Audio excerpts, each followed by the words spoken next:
Stage 6 ngayon ang ating mapapanood. Anthony Sudahir kasama si Froy Daico.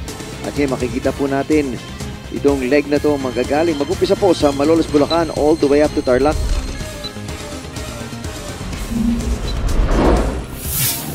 At yan na po, start na po ng ating karera. Ito na po yung ating 6th stage.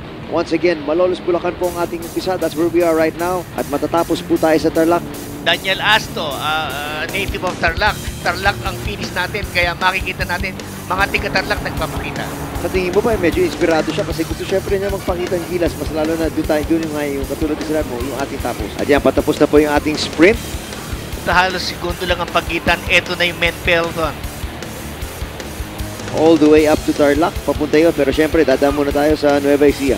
At sa sobrang bilis ng takbuhan, yung kaprasong lamang na yan, kayang abutan. Ito na si Felipe Marcelo, kasunod si Daniel Asto, kasunod si Tomas Martinez. Tomas Martinez making a bid! Tomas Martinez in front of his proud kababayan.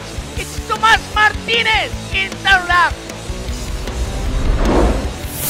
Daniel Asto po yung ating third placer. In second place, Felipe Marcelo, yung ating first placer, Tomas Martinez. Yellow jersey, El Joshua Carino. White Jinbei jersey, Iris Valenzuela. At ang blue Total jersey napunta kay Roland Duranza, PLDT.